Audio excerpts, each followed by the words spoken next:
He laughs first. The sound comes easy for him, smooth, practiced, the kind of laugh that fills rooms and clears silence. The party swells around it, crystal glasses chiming, the low hum of congratulatory voices, the sort of warm noise that always follows a success story. Ashley feels it press against her ribs, a weight she has been carrying for months. She smiles anyway. She's 7 months along. It is supposed to be private miracle, a small belly under satin and spotlight. Tonight was supposed to be Andrew's celebration, another quarterly milestone, another board win. She came because marriage meant being wherever he wanted her to be. She came because he asked. The game that starts as a joke turns sharp in an instant. A dare, a tease. Someone suggests she show the baby bump. Someone else pretends to measure it with a measuring tape between jokes. The room laughs. Andrew laughs. She laughs too, because what else can you do? Then one of his friends, a man who loves the sound of his own cruelty, leans forward, leans into the microphone, and turns the laughter into something else entirely. "Show us the ring, Ash," he says, loud enough that several phones angle toward them. "We want proof this isn't a rumor. We want receipts." The laughter tightens, a pinch that hurts more than she expects. Ashley feels suddenly exposed, like a photograph taken without her consent. Andrew, who moments before had been admiring the way the light caught the cuff of his suit, looks at her not with tenderness but with the calculating expression of a man making an investment decision. His hand finds her arm and squeezes, not to comfort, but to hold her in place for the audience. She does what she's been taught, smiles through the humiliation, lifts the satin, lets him show the ring. The flashbulbs and phone cameras make it ceremonial. But one of the women at the table, Zoe, the young secretary with a haircut that always looks like it was styled for an editorial, leans in and says something that lands like a thrown stone. "Is it really his?" Zoe asks, sweet as poison. "There have been rumors. People say he got bored. Maybe he's redecorating." A hush, not the kind that protects embarrassment, but the kind that waits, eager for a performance. Andrew stands, his laugh gone. He doesn't defend her. He waits. Then his voice, flat, surgical, cuts off any warmth left in the room. "Out," he says, quiet, private. The word is a command and a verdict. He doesn't say please. Her cheeks flare. She expects hands, apologies, any small rescue. Instead, a chorus rises around them, half laughs, half derisive, as if they're watching a scene that has been scripted for their amusement. One man thumbs a message into his phone. 3 more tilt their drinks as if to toast the spectacle. Someone else says, "Let's not make a scene," as if she is the scene. Andrew steps back as if distancing himself from her is the most reasonable act. He nods once toward the foyer. His eyes are proud and cold. "Go before you make it worse," he says to her, not to the room. He sounds like a judge delivering a sentence he's already decided. She leaves. The door swings, and the night swallows her whole. Outside, the rain finds her as if it's been waiting. The city takes the sound of her heels and turns it into something tiny and private. Water feathers down her hair and stitches the hem of her dress. The streetlight wavers. The rain drums on the boulevard like an audience of a different, merciless sort. She walks because standing still would be to admit it all, the way they saw her as an accessory and not a person, the way his hand on her arm had been a leash. She cries once, silent, convulsive, and then the sky opens as if agreeing with everything inside her. The coldness is immediate and shocking. She does not have a coat. She does not have an umbrella. She has the baby's kicks, a tremble of life against bone, and she has the hollow raw knowledge that she has been made the spectacle of her husband's success night. Someone snaps a photo as she hurries down the steps, a flash so bright it sears. It will be on feeds by morning, the caption merciless. CEO kicks out pregnant wife at celebration. The idea arrives before she does. A future full of headlines that will frame the moment in ways that don't include her version. She makes it 2 blocks. The city blurs. Halos of sodium light, puddles reflecting the haloed faces of strangers. Her lungs tighten. She tries to breathe through a contraction that is not labor, but an oncoming electric pain that knifes across her lower belly. She reaches for a street bench and collapses into its damp openness. Someone calls for help. 3 voices, one urgent. A woman kneels. She can hear the fabric of her dress whisper against the ground. Another sets a hand at her back. Someone shouts into a phone. The world splits into loud and softer. Sirens approaching, shoes pounding, the clack of a stretcher wheel. At the hospital, the lights are too bright, clinical as interrogation. Fluorescent tubes that reveal everything you would rather hide. She hears herself named Ashley Young, a voice reading letters off her chart. A nurse asks gentle questions. The doctor's voice is measured, the tone reserved for people whose world has narrowed to a timeline and a single set of decisions. "We're seeing an unstable lie," he says without melodrama, as if he is telling the weather. His hands move in precise gestures across her torso, palpating, seeking. "It puts the pregnancy at risk. We need to monitor and prepare for possible intervention."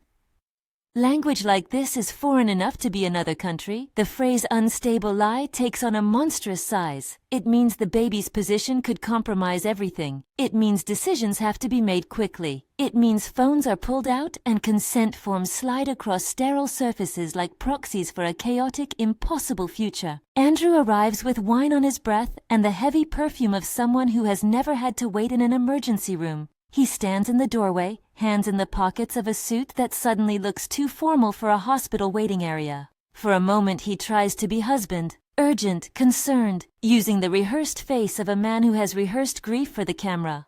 But then one of the nurses frowns at his name badge, notices a mismatch between his card and the patient. He hands over a driver's license. She studies it. There is a murmur behind the double doors. He is not listed as next of kin.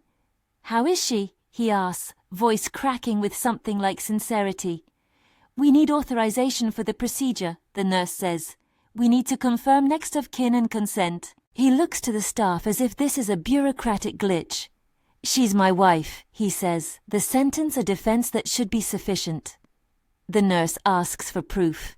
An argument that had been small in the foyer becomes a fulcrum inside the hospital. A man whose authority is social but not documentable in that moment. "You can't just say that," a hospital security guard says quietly, not cruelly, only obliged to policy. Because hospitals are often a place where paper and law matter in ways they didn't on a glittering stage. Andrew paces. He scrapes his fingertips down his temple. His colleagues had always admired his calm in crisis. Now his composure phrase. He pulls his phone, scrolling, searching for a copy of a certificate, a shared photo, anything that says she belongs to him. The server in the corner plays a low, impersonal hold music. Inside the procedure room, machines beep.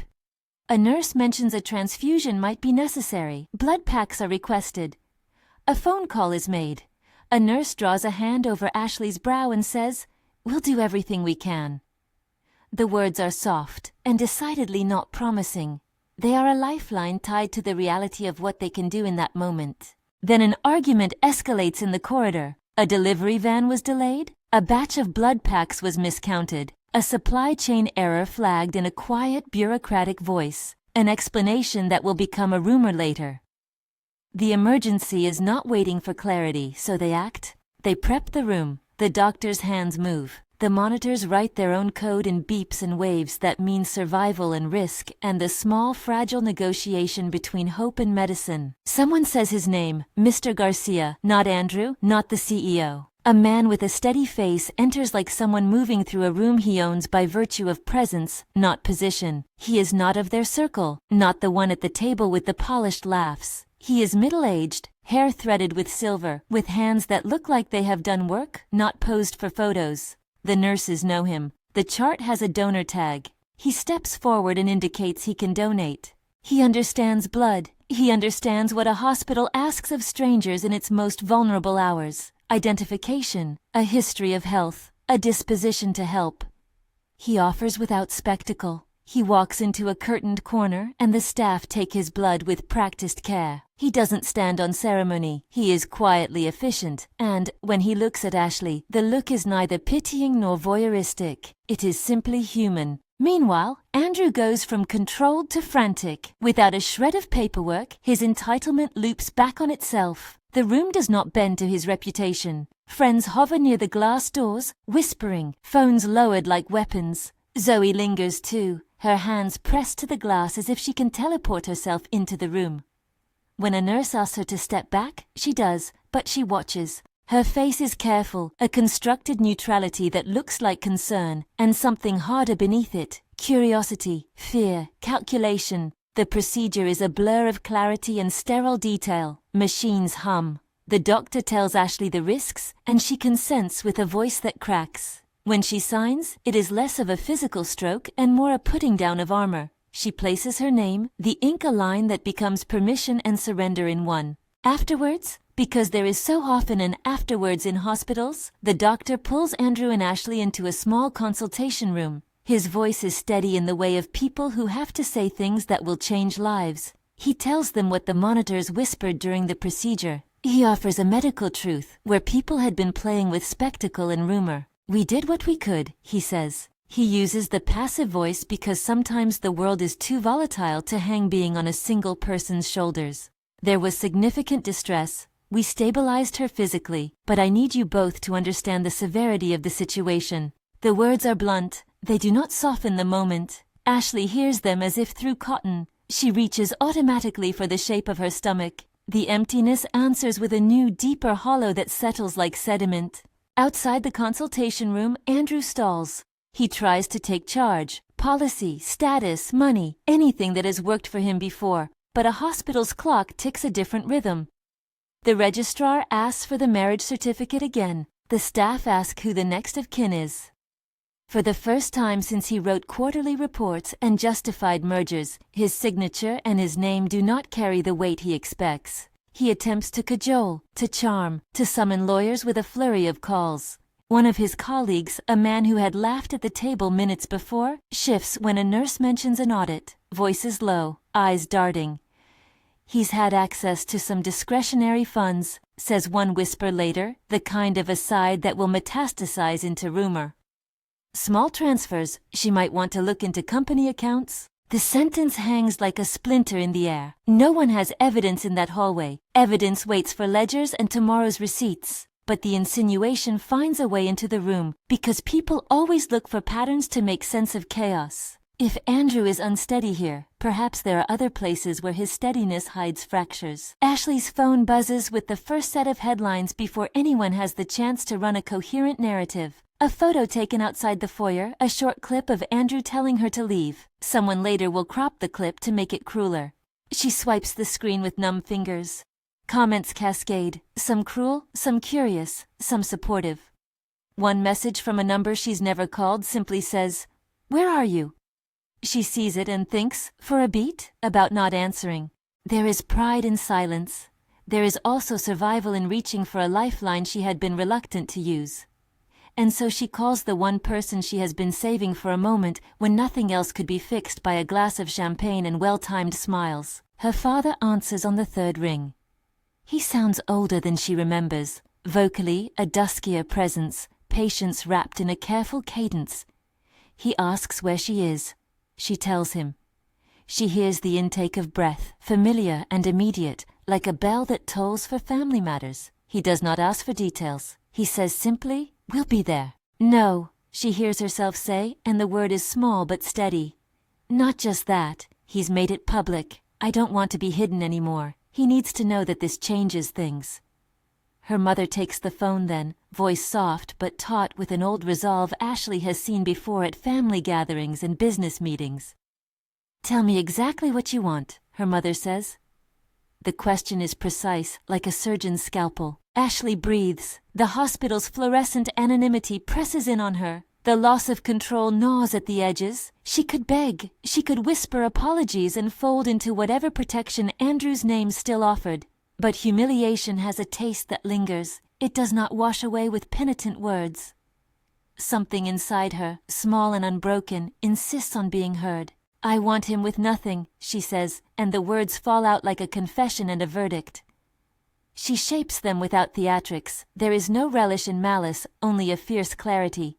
She wants distance, dignity, accountability. She wants to dismantle the power that let him humiliate her without consequence. Those 3 words are not a checklist of revenge. They are a claim on the life she meant to build independent of someone who could discard her like a costume. Her mother is quiet. For a moment, the hospital noise seems filtered through the line, muffled, distant. Then she speaks. "We'll come to the hospital first," she says. "Bring whatever you can. We're on our way. Don't say anything to anyone. Let us handle this." "Don't say anything to anyone," Ashley repeats, and the repetition is a small anchor in the chaos. She doesn't trust TV cameras anymore, or the whispers waiting at the edges of corridors. She wants a plan that is not improvised on a stage that rewards spectacle. The staff wheel her bed back toward the recovery room. Andrew watches, the veneer of control paper thin. He tries once more to take her wrist as if to claim it, but she snatches her hand back. The gesture is small but decisive. The room looks at him with the unsentimental eyes of people who understand paperwork and literal authority. He is a man whose influence is social more than legal in that moment. He fumbles for reasons. He tells the nurses stories of their life together, vacations, anniversaries, as if memory could be a passport to the role he insists on. The nurses do not answer with the warmth of a friend. They answer with forms and the language of permission. Outside, in the emergency room waiting area, whispers begin to thicken into a texture. Reporters in the lobby, a few phones lifted, a man asking a receptionist if they can get a statement. The world is hungry for stories that fit a neat arc. The powerful fall, the spectacle of domestic drama beneath chandeliers. But inside the sterile corridors, the messiness of human consequence is less cinematic and more precise. There are charts and decisions and raw grief. Andrew's phone lights the dark. He calls his lawyer, he calls his PR person, he types and deletes drafts of statements. He opens his laptop to a spreadsheet with numbers that look like absolution.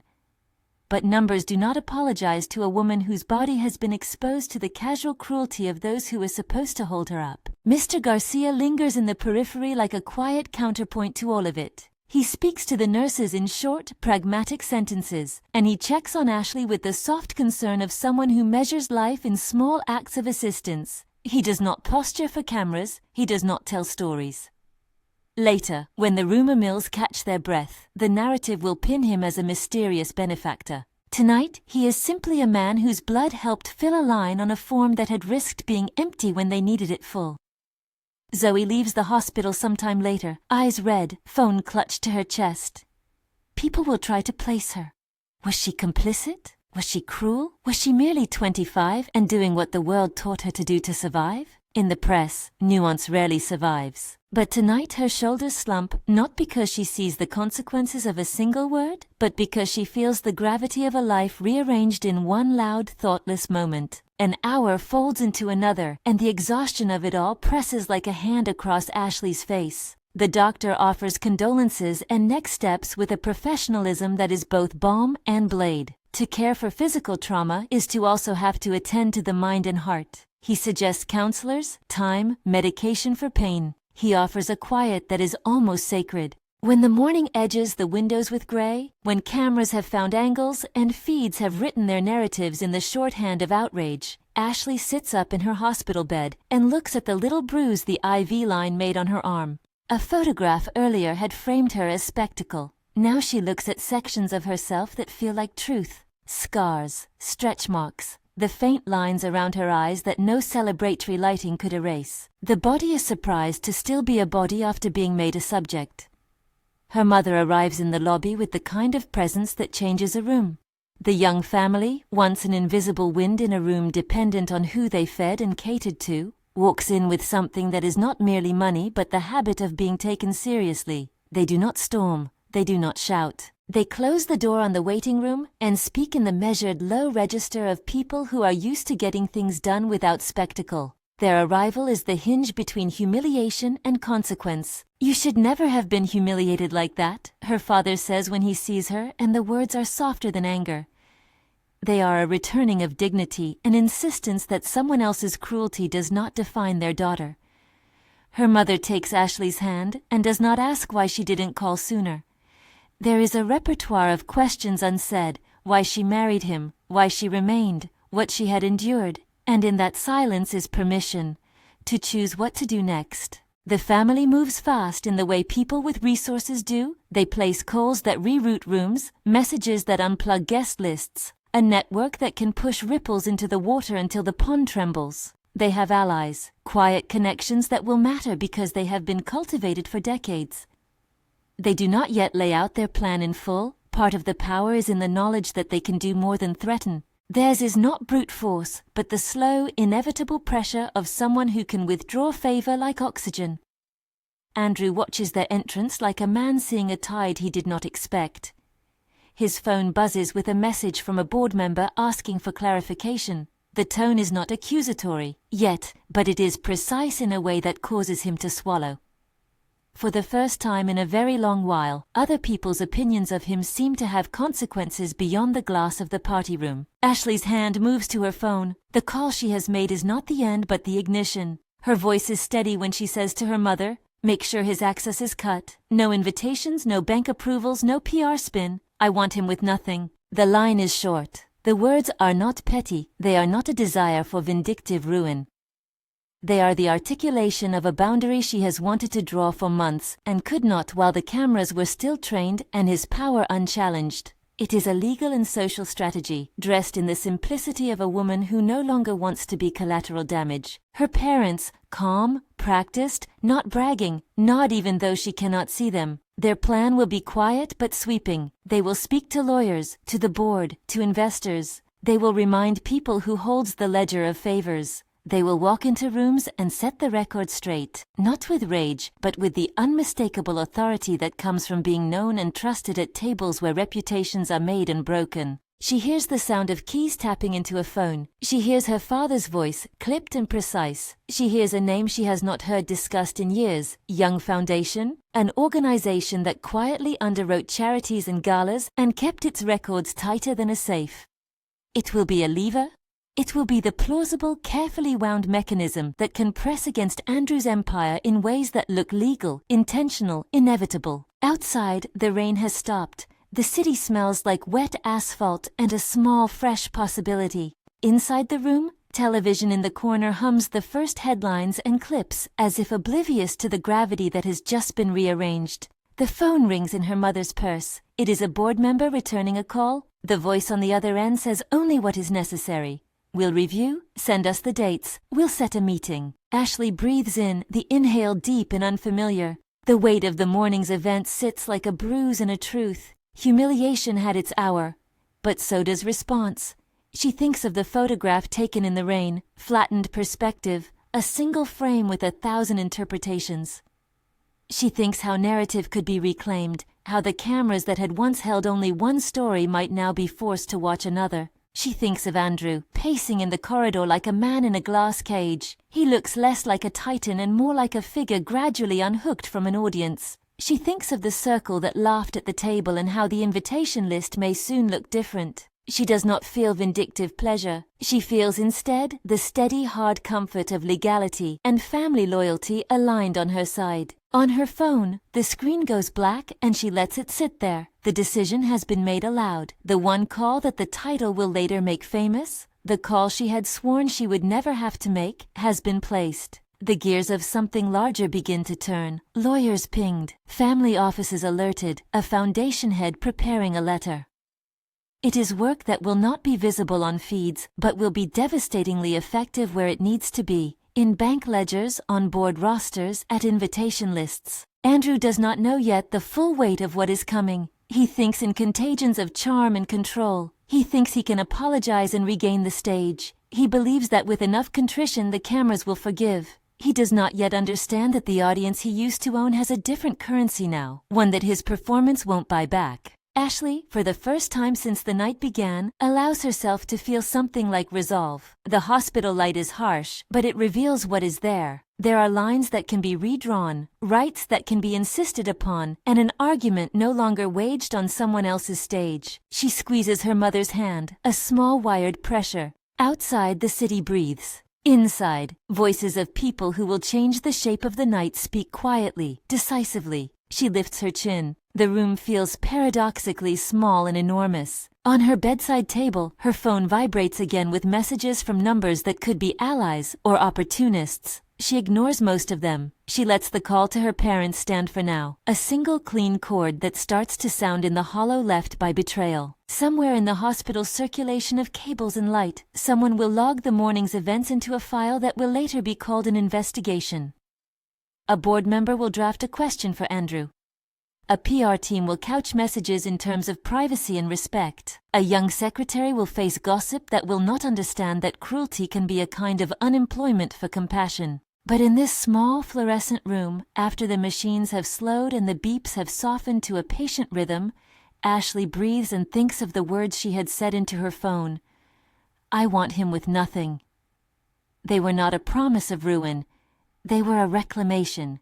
They were, in the simplest sense, a boundary set down after being violently moved. And when the first of the young family's cars pulls up outside the hospital entrance, when polished shoes click on the tile like punctuation, the air changes. It does not change because of money alone. It changes because a family that seldom left anything to chance has decided this will not be left to rumor. The call she made is the hinge. The thing that will make her husband's humiliation no longer merely fodder for feeds, but the starting point of a real, enforceable consequence. She looks up as her father enters the room, and, for the first time since she was shoved into a storm in a dress that clings to winter, she feels less like a story to be told, and more like a person making the next choice. The tide has not yet turned. It has only begun to shift. The work that will come, meetings, letters, the careful unpicking of access and influence, has not yet been completed, but the first lever has been pulled. The drip monitor ticks softly. A nurse folds a blanket. Phones buzz in muted tones. Outside, the world runs as it always does. Cars, news alerts, the ceaseless small churn of life. Inside, a lineage of quiet decisions begins to press against a man who had mistaken acceptance for invincibility. Ashley lays her head back on the pillow and closes her eyes. For a moment, she allows herself to feel the thin, sharp grief and, beside it, the calm that comes from finally being seen by the people who matter, in a way that will change how others see her. The rain, which seemed only to make her small a few hours ago, has washed away into memory. What remains is a phone with a recent call logged, and a family en route with the intent to make sure that humiliation is not all she is left with. The night that began as a spectacle will not end as it started. A phone call, brief and decisive, has been placed. The engine it sets turning will reach the upper floors she had once watched from a distance. Her name will be removed from some guest lists and added to others. Papers will be examined. Invitations will be rescinded. The banquet that once promised glitter may soon be rearranged to accommodate an entirely different truth. She exhales, slow, deliberate. The bed crinkles beneath her. The future is uncertain, painful, and suddenly, less alone. They moved with the quiet efficiency of people who had practiced discretion for generations. Contracts were not drawn in bright rooms or on camera. They were rewritten in low voices over old wood tables, in phone calls that began with names and ended with transactions halted. Ashley watched it all from the hospital bed, like someone looking at a map while standing still, seeing the routes unfold but not yet stepping onto them. Her father called the right people first. A trustee at the Young Foundation, a longtime friend on the board, an attorney who had handled family business matters since before Ashley was born. Her mother made arrangements that felt less like spectacle and more like lockdown. Access revoked, credit lines frozen, board meetings convened. The language they used on speakerphone was surgical. Temporary suspension pending review, her father told one caller. No public statement until we confirm facts, her mother instructed another. There was a rhythm to it, a choreography born of years of never allowing a story to harden into rumor. In the corridors, the rumor mill whirred with its own mind. Reporters paced the lobby. Their feeds were already circulating a loop of the clip from the party, cropped to cruelty, scored by sympathetic voices. But a different kind of work was going on among the people who kept reputations intact, or tore them quietly apart. The ones who could interrupt invitations, withdraw endorsements, ask questions that became headlines of their own. Andrew answered his phone like a soldier calling for reinforcements, his voice taut and practiced. He paced the hospital corridor, running through the lines of damage control he had rehearsed for lesser storms. Apologies drafted, then deleted, statements that might sound sincere but rehearsed. A board member texted that they needed details before making a statement. Another asked if the Youngs were involved financially with any of Andrew's philanthropic projects. The text read like a needle. There were calls to the bank. There were firmly worded emails to human resources. There were quiet, almost inaudible whispers among his inner circle. Had someone moved money? Was there a paper trail? The seed planted in the hectic corridor, an offhand remark from a nurse about access to discretionary funds, began to bloom into a task for auditors. Ashley listened as the net tightened around him and felt neither glee nor triumph. Her grief was a low hum beneath everything, a constant presence that made decisions heavy but necessary. She was not immune to the small haunting images. How his hand had been a leash the night before. How the room had laughed, and how the hospital staff had demanded proof. Those were small humiliations with large consequences. They were the shape of leverage. Mr. Garcia appeared in the midst of it like a solid punctuation. He did not seek cameras. He did not offer commentary. He arrived at the hospital not as a character in a social drama, but as a man who had done something practical and needed nothing in return. Later, when board members and journalists traced threads and tried to map who had been present and when, Mr. Garcia's calmness would be described in sympathetic profiles. Tonight his presence was simply steady. He spoke quietly with the nurses, asked about supply chains, inquired after Ashley's comfort. He nodded to the young family as he passed them, offering no grand gestures, but a small, steady acknowledgement of solidarity. "Thank you," Ashley said to him once, the words simple and raw. He nodded, his face lined but kind. "You're welcome. Take care of yourself," he answered. He said nothing about power or conspiracy. He had given of himself when it was needed, and then stepped back into the periphery where true help often lives. The family's first action, quietly executed, was to call a meeting of the investors and major stakeholders in Andrew's company. The young name carried weight not because it shouted, but because it had cultivated ties, donations, trusteeships, philanthropic leadership, all the silent currencies of influence. When her father asked for a vote of confidence and a review of management decisions, people listened. When her mother suggested a temporary suspension until an independent audit could be completed, investors who preferred stability to scandal agreed. The first public crack in Andrew's armor came not from the tabloids, but from the boardroom. An emergency meeting was convened, framed as a routine concern for governance and fiduciary responsibility. The meeting minutes, once distributed, would read like a bureaucratic rebuke. But in the room that night, the words had teeth. A trustee who had previously praised Andrew's vision now leaned forward and asked for documentation of recent transfers. A long-time investor, accustomed to smiling through dinner parties, requested immediate clarification on discretionary spending. The language was gentle and devastating. "We need to ensure the company's stewardship is intact." Andrew sat in his private office the morning the motion was moved. The glass behind him reflected a skyline he had built his identity against. He smoothed his tie the way one smooths skin without feeling it anymore. He dialed one number after another, voice rising into the thin, brittle zone between explanation and excuse. "There's been a misunderstanding," he said. "It was a personal moment. She overreacted." He tried to replay the party as nothing more than an awkward joke. But as his calls multiplied, as trustees asked precise questions he could not answer without documents, the defensive scripts failed to land. The public relations team suggested statements that promised privacy and respect. The legal counsel suggested a mediation. The young family suggested a path that bypassed public statements altogether. Cut access, summon proof, require a forensic accounting. It was the last suggestion that landed with a subtle force. The company's accounts, once the engine of Andrew's public portrait, were suddenly lit by a daylight they had not anticipated. The evening the banquet was to take place, the dining hall glittered with crystal and whispering silk. It had been planned as a celebration of a merger, a night to congratulate the C-suite on numbers and growth. The hall smelled of citrus roasts and roses. Waiters moved like choreographed shadows. Invitations were embroidered with the company crest and the names of the city's who's who. It was to be Andrew's stage again. Ashley sat in the young family's car on the drive toward the banquet and felt the weight of other people's certainty beside her. Her dress was not showy but impeccably cut, a silent testament to calm. She had not come to humiliate or to avenge. She had come to be present as herself, to see whether the life she had been eased into and then shoved out of could now be reclaimed on her terms. Her arrival at the venue was quiet, measured. Cameras found the glitter and the scar. Social feeds pinged with images. "Ashley arrives," the captions read. Some sympathetic, some speculative. But inside the hall, the atmosphere had been altered before she entered. An empty chair at the head table spoke volumes for a man who had expected to preside.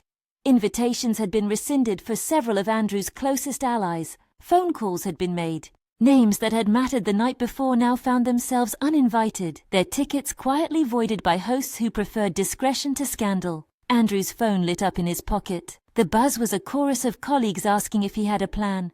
The banquet began with small talk and the clink of cutlery. Speeches were scheduled, toasts rehearsed. Andrew took to the stage because his role demanded it. He smiled the smile of a man who had never counted that his authority might be contested by family fortunes.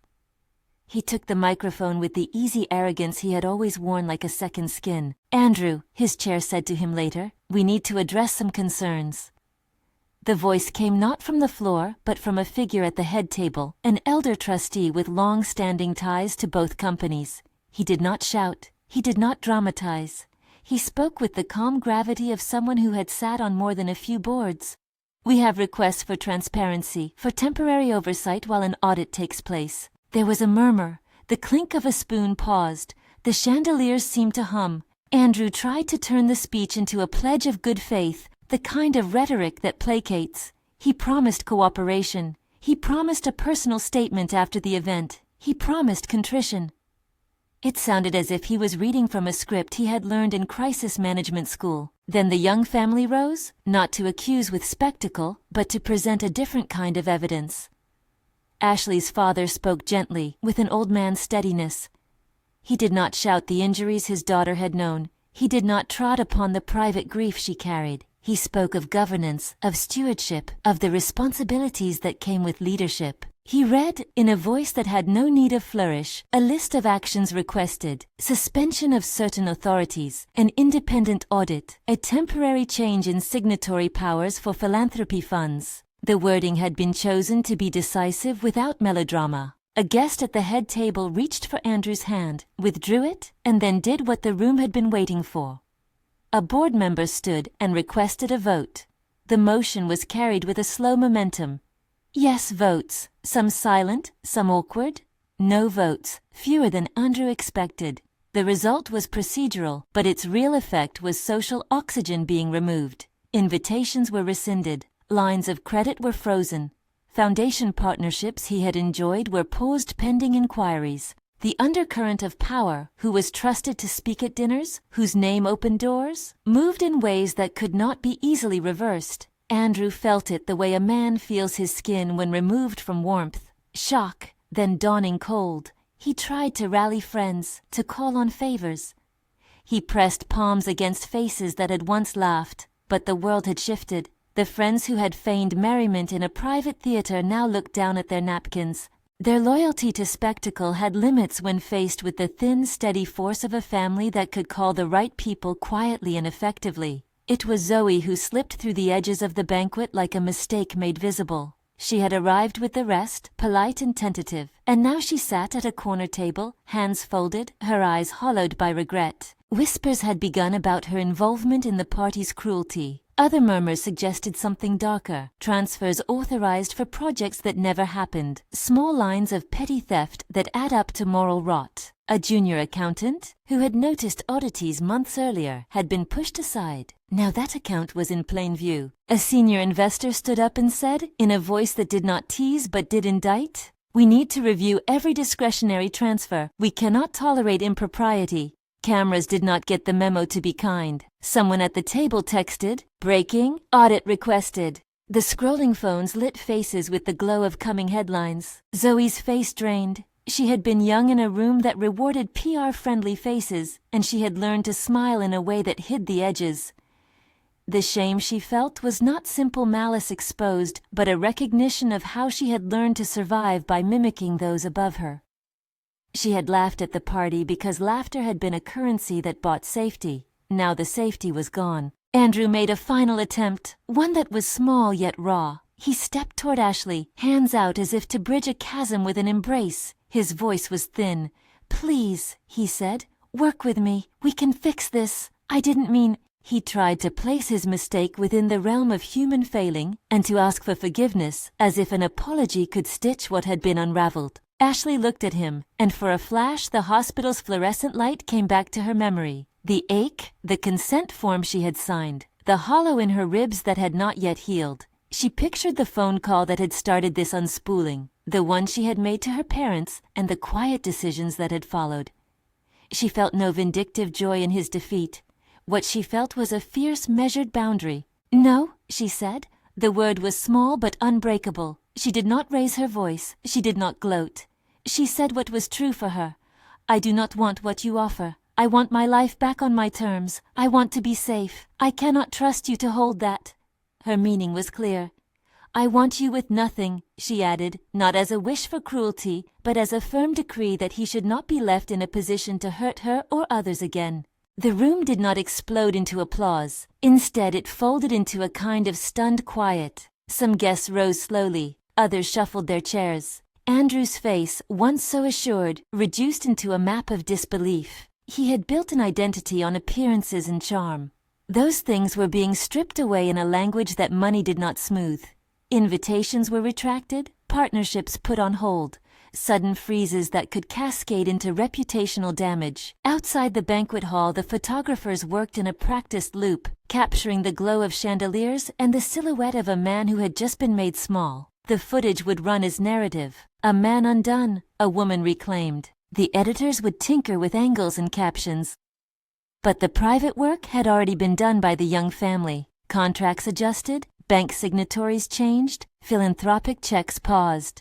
It was the work of people who knew how to unspool access without dramatics, the kind of punishment that did not resemble spectacle but felt like consequence. In the weeks that followed, rumors germinated into investigations. Auditors requested documents. Lawyers asked for time to review ledgers. The company placed Andrew on administrative leave pending the outcome of an inquiry. The press called it sudden and shocking and turned the corporate culture into a story. Opinions proliferated, headlines simplified. The legal world, however, moved in its own cadence. Filings, depositions, requests for records. Labels like alleged and under review multiplied. The public would never know the exact contours of every conversation behind closed doors, but they would see a portrait painted by consequence, a leader whose access was limited, a circle of friends who distanced themselves, a secretary who would have to reckon with choices made in a room that rewarded cruelty. Zoe took a low-paying consulting job and moved away from the part of town where she had felt most her worth. She called Ashley once on a rainy afternoon and left a voice message that trembled with something between apology and self-preservation. "I was young and stupid," she said, voice breaking. "I didn't understand the harm." She asked nothing for herself. She asked only for permission to try to be better. Andrew tried to regain footing in small, painfully human ways. He reached out to former allies. He tried to apologize in public statements that were hedged and formulaic. He attempted to present himself as a man who had learned from a single mistake. But power, once challenged by real consequence, shrinks in ways apologies cannot always swell. His contacts did not instantly abandon him in the moral sense. They pragmatically assessed risk. Would he make them look bad? Would his presence threaten their own positions? The calculus was cold and decisive. Ashley did not gloat in the weeks after. She grieved. There were many days when the dinner table felt too big, and other nights when the absence of a future she had imagined settled like an ache beneath the ribs. She attended counseling, allowed herself to see grief as an ongoing companion, not a thing to be outrun. She learned to accept help without shame. Her mother sat with her while she sorted through belongings in a closet that had once felt like a shared life. They packed the clothes she had worn at the party. They kept small things that mattered. The small silver necklace her grandmother had given her, the handwritten note from a nurse who had been gentle in the recovery room. They burned nothing and left space for whatever future would take shape. There were moments of tenderness too, small and unspectacular. Mr. Garcia dropped by a charity event and offered a quiet nod from across the room. He donated again to the hospital's foundation in Ashley's name without making it a statement. His actions felt like a thread of goodness that did not need to be loud to be meaningful. He did not ask for recognition. Ashley returned to some semblance of routine after the barrage of calls and meetings and the first flurry of headlines. She decided, with a slow certainty, to find work that matched her own values. She spoke with a small nonprofit that had focused on maternal health, work that felt like a reclamation of the part of her life that had been broken. She found that being useful to others who had been hurt gave her a kind of balm she had not expected. It did not heal the scar, but it reframed the pain into purpose. Andrew's legal troubles unfolded with the plodding persistence of institutional inquiry. Lawyers negotiated limits. An auditor asked for clarification on transfers that had been authorized in a haze of end-of-year rushes and hurried signatures. People who had enjoyed the rewards of proximity began to say they had not seen everything. Some statements were careful, some were contrite. The public narrative coalesced into a familiar arc. A man who had loved the stage found himself off it, diminished not just by headlines, but by the quiet work of people who could remove access. At a small hearing, an investor testified that they had never had reason to question Andrew until events brought it to light. A junior accountant provided records that suggested mistakes in approvals. The inquiry used precise and legal language. Irregularities, questionable transfers, lack of documented justification. The press, hungry for clarity, attached words like accused and under investigation to the file. The law would have the final word someday. For now, the community's trust had waned. When Andrew appeared on television to speak, eyes rimmed with tiredness, voice carefully modulated, his words did not arrive as the unguarded contrition that might have softened some. They landed as rehearsed lines. He promised cooperation, he expressed sorrow, he claimed to be a different man. Viewers had seen too much spectacle to be moved by script alone. His circle, too, remained cautious, their proximity measured. There were small victories for Ashley along the way, quiet shifts that felt like proof that her life could be rewoven. The Young Foundation issued a short statement supporting a thorough review and promising to rededicate resources to community work. A few of Andrew's social invitations remained cancelled. The company, under interim oversight, tightened controls. None of this erased her loss or the humiliation of being pushed into the rain, but it changed the vocabulary of the future. The day a report was leaked suggesting the board had found significant irregularities in certain discretionary accounts, Andrew's world contracted into a small room. Counsel advised him to stay off social media, to let legal processes work, to retain dignity in silence. He had built a life on being seen and applauded. Now he had to be patient and procedural. He struggled with the weight. Patience felt like conceding more than just power. He called Ashley once, a halting plea. "I need you," he said. "I didn't know." His voice was small. "No," she answered again, more final this time. "You were on stage. You could have stopped them. You didn't. That mattered."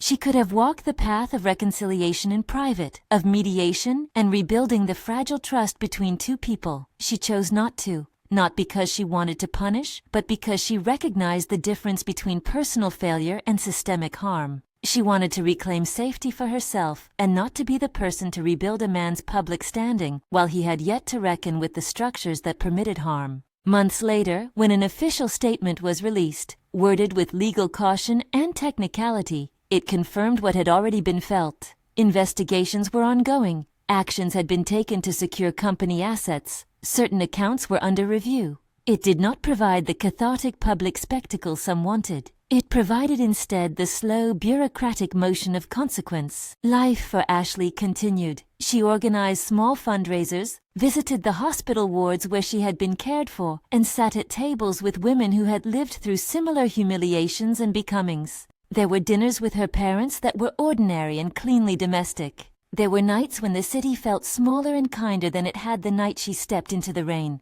Andrew eventually moved out of the penthouse he had once inhabited like a throne. His name remained on club lists for a little while longer, but then faded as invitations elsewhere became quieter, then non-existent. His friends filtered out, some out of loyalty, some out of necessity. He was left with fewer people who would cheer for him uncritically. When their paths crossed once at a public charity event, they kept their distance. He tried to catch her eye. She walked past with the same calm of a woman who had learned boundaries. Cameras captured their silhouettes and fed pundits. The picture was always incomplete. Ashley never asked for an apology on television. She did not stage a triumphant return to the social circuit. She reclaimed her voice in quieter, more durable ways.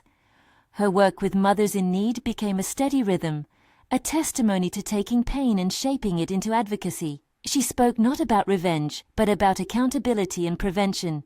She taught classes on financial autonomy for young women and staffed a small fund to help those who lacked access to basic health care. On an autumn afternoon, months after the banquet that had been the stage of her reversal, she sat in a small courtyard with her mother and held a cup of tea. The light fell through the trees with a soft, forgiving warmth. A woman across the way smiled at her like two people who recognized one another's survival. "You did what you needed to," her mother said, without sentimentality. It was simply true. They had done the work that would let the rest of the world align its stories with the truth of what had been done. Ashley thought of the night a camera had captured her in the rain. She thought of the IV bruise that had finally faded.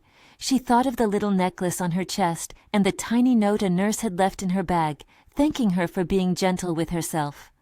She had wanted him with nothing, not for malice, but for the necessary dismantling of a system that had allowed cruelty to be comfortable. When the legal papers finally quieted into a slowly unwinding truth, some transfers labeled improper authorization, certain executives called to account, Andrew's public life had shrunk. He pleaded to be remembered for leadership, not scandal. People remembered both. Over time, the outrage dimmed into history. Reputations rearranged themselves into new constellations. Some of his allies resurfaced, others did not. The company implemented governance reforms, partly from shame, partly from necessity. The audits produced results that the press boiled down into tidy summaries. The law ran its course with the slow clarity of institutions. The last time Ashley saw Andrew in a public context, he approached her with a small bouquet of flowers, an attempt at something like contrition.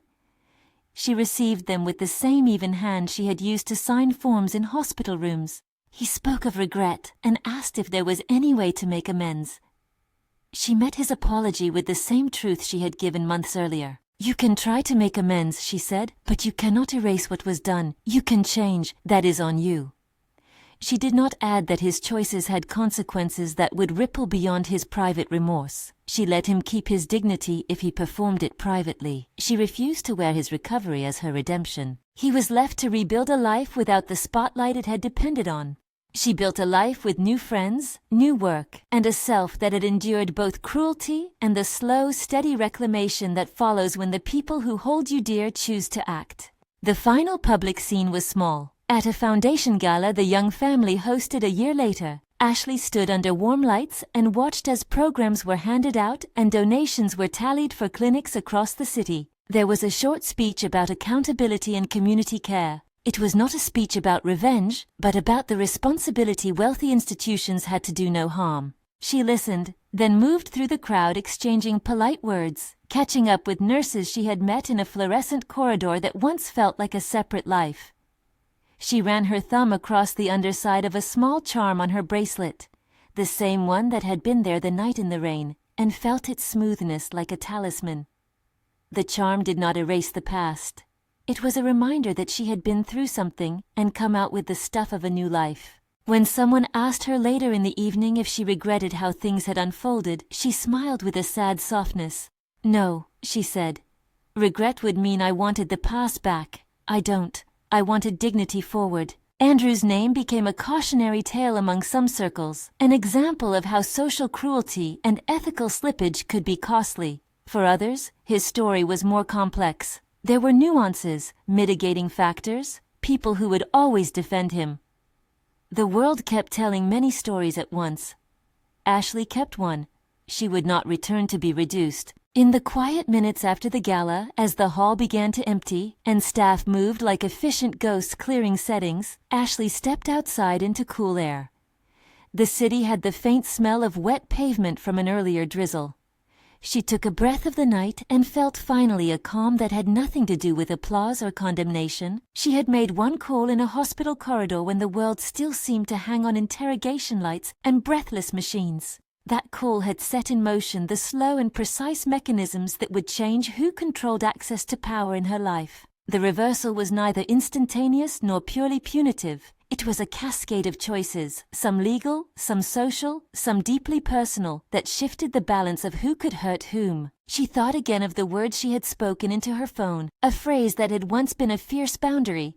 I want him with nothing.